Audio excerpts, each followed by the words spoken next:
Hello, in today's Tech Talk video, I'd like to take a look at another new feature introduced for ERDAS Imagine 2018, which is the ability to set constraints on the port input operators that you add to a spatial model.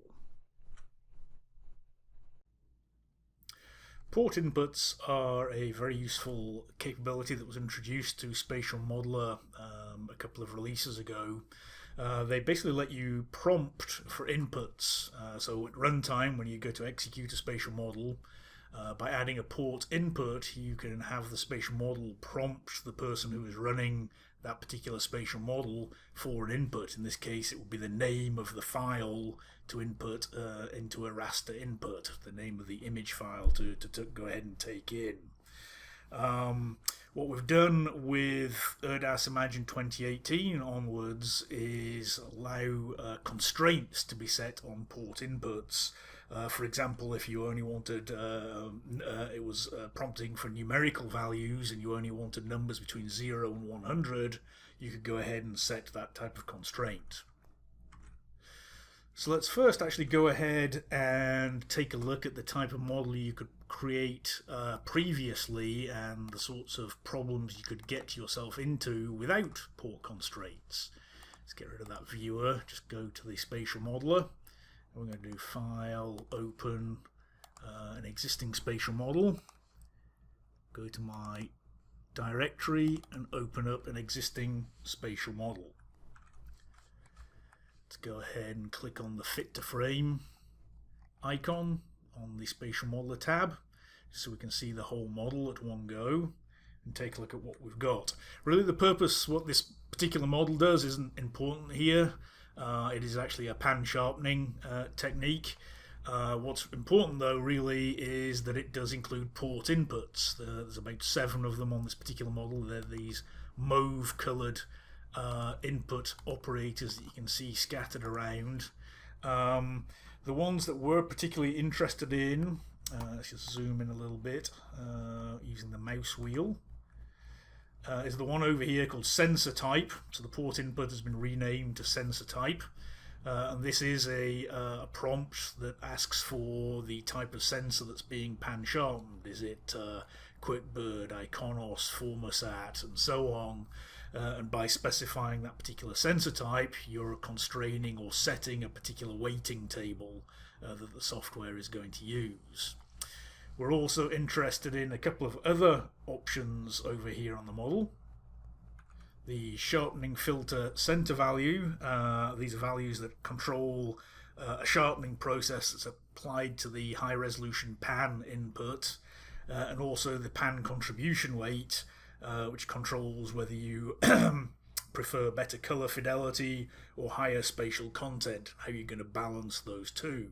All 3 of these particular port inputs could really benefit from having constraints set on them. We'll take a look at how that's a problem in the model as it currently stands, and then we'll try and address that problem using the new capabilities.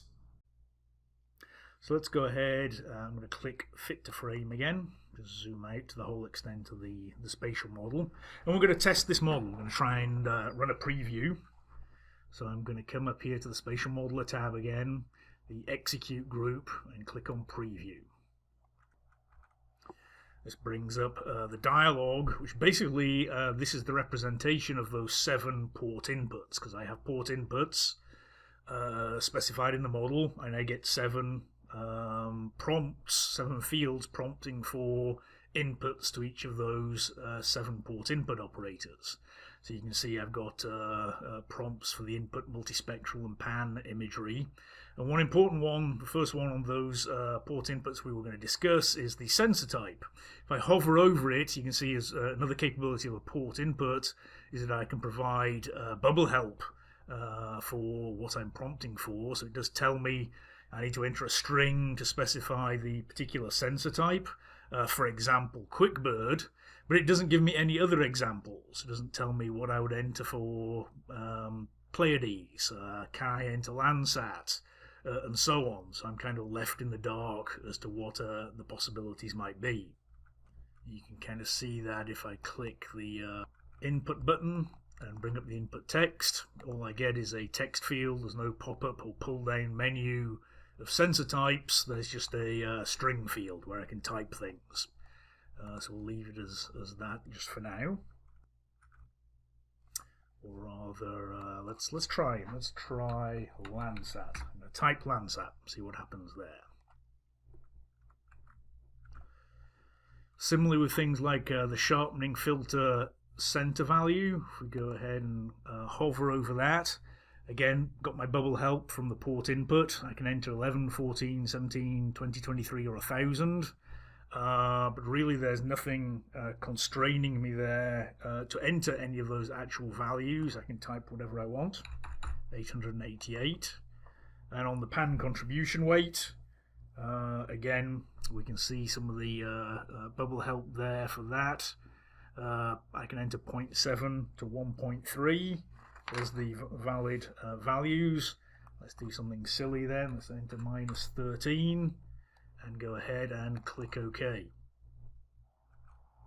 That's going to go ahead and run the preview, start a 2D view and attempt. If we just scroll, use the middle mouse button, scroll over, you can see it's attempted to run that model. And it has successfully run the model, but because we entered nonsensical values, those values have been taken and processed and basically ended up with a pan-sharpened image result that is basically all black. That's just out of range values.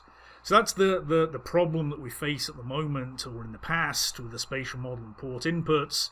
I can certainly provide bubble help, which gives you an idea what's valid values to enter, but there was nothing to actually stop you entering incorrect values.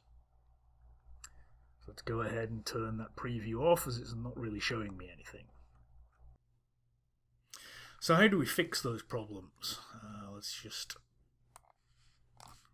resize. Let me use the mouse wheel again to zoom in a little bit. Let's go ahead and see how we can use the new port constraint capabilities to fix those issues. Let's do an easy one first, how to set a valid range on a set of numbers. Let's go ahead and look at the pan contribution weight. Here's the operator, the port input operator. We've renamed to pan contribution weight.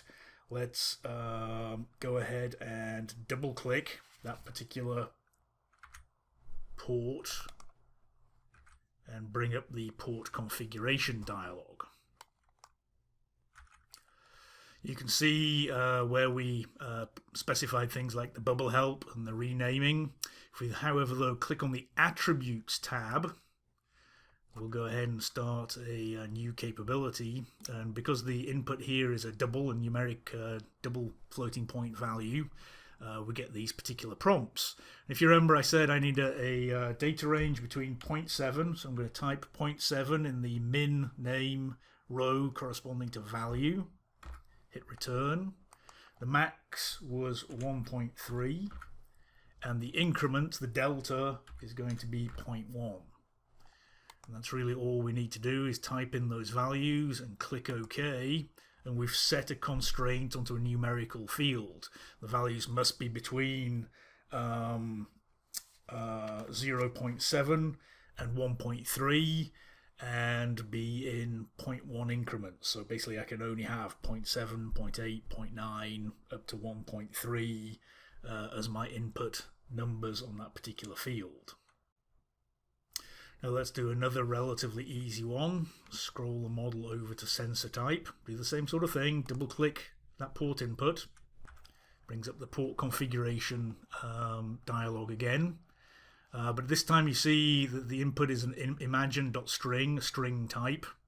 So if we click over to attributes, we've got a slightly different set of parameters that we can set. Basically, we can just set the acceptable values. So in this instance, I could just type the set of acceptable strings. I've got them already copied to a paste buffer, so I'm going to paste them in here. And you can see them, QuickBird, Iconos, Formasat, and so on. So the same thing, I'm just specifying a set of strings that are acceptable. Click OK. And our third example of setting constraints is a little different from the other two. In fact, it's a combination of the two. This time we want to set the sharpening filter center value, this particular port input here. Let's say it's a little bit more complex. The valid inputs are actually 11, 14, 17, 20, 23 and 1,000. The latter being an arbitrarily large number, which basically results in little to no sharpening being applied to the pan image. But that sequence of numbers can't be represented by just a start value, end value, and a single increment value. You can do most of it, start at 11, increment by 3, but then getting to the 1,000 is definitely not on that progression. So instead, what we'll have to do is try to define this using a combination of the two approaches we previously saw, which means we need to define those numbers basically as string inputs again. But the particular operator that port input feeds is expecting a numerical value, not a set of strings. So we're going to have to figure that out as well. So what I just did, incidentally, probably did it too quickly, is disconnect these two operators. To disconnect an already connected set of operators, just go to the input port and left drag away from it and release, and you've disconnected those two operators. Similar to last time though, let's double click on the port input, which brings up the port configuration utility. This time, however, as I mentioned, because I'm going to have to specify these values, this discontinuous set of numbers as a set of strings, we need to change the input type from double to string. Otherwise, if you go over here, you see we've got those same constraints that we had for a numeric type value. Change it instead to a string, turn on supported for imagine.string, turn off imagine.double, just by left clicking in those cells. Come back to attributes. Now again we're limited to that acceptable values. So again I can type in my set of acceptable values, 11, 14 and so on up to 1,000. Now go ahead and click OK. Now that's great, but as I mentioned, this port input operator would therefore be outputting strings, and this port over here on the merge submodel is expecting numerical values, which means we need to convert strings to numbers. So let's go over to my operators panel and type string. And you should see that there is a from string operator right here. I'm going to go ahead and pick that up, left drag onto my canvas, drop it in between those two operators. And what I want to do, the from string operator obviously is going to do what it kind of says. It should convert from a string to something else. So I'm going to connect the output port of my port input to the string input port of from string, simply by left dragging from one to the other. We're going to feed that output to the input of the merge submodel. But what we do have to do, therefore, is define the data type that we want to convert to. So I will double click on the data type port, and that invokes an input text dialog. And I can say, well, I want to convert my imagine.string to an imagine.double. Go ahead and click the OK button. And at this point, we're pretty much done. That port input now should be converting the strings it outputs from a string to a numerical double point floating precision value, and feed that into the merge submodel. So let's go ahead and save the changes that we've made at this point so we don't lose any changes. I'll keep my original, so I'm going to do File, Save As, Spatial Model As, give that an output name, and click OK. So we now have a saved new model. So the last thing really is to try it out and see what a difference making those changes, putting constraints onto the port inputs has made. go ahead again on the Spatial Modeler tab. In the Execute group, we're going to click on Preview. That brings up the dialog that we saw earlier. Same 7 inputs, but you should immediately see some marked differences. The sensor type now is a pull-down list. So that pull-down list encompasses the acceptable values, the acceptable value strings that we typed into the port input. So I can't type Landsat or pick anything that's not currently supported by this model. I'm going to select QuickBird. Similarly with the sharpening filter center value, because we provided acceptable values on that port input, we have those various options. I can pick only those values. I can't type a value anymore. I can only pick from the input list. And on the pan contribution weight, if you remember, that should only be between, as the bubble help says, 0.7 and 0.3. So if I type 0.5, hit return, that's out of the acceptable range. So it'll immediately return it to 0.7. If I type 44, that's out of range as well. It goes back to 1.3. If I use the nudges, they go up and down in increments of 0.1. So I'll leave that at 1. I don't need a subset area. Go ahead and click OK. And again, the model will start to preview.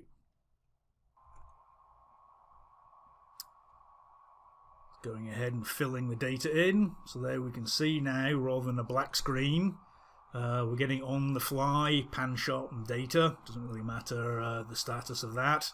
The important thing is that on that preview dialog, we did have constraints added which prevented me from entering invalid information.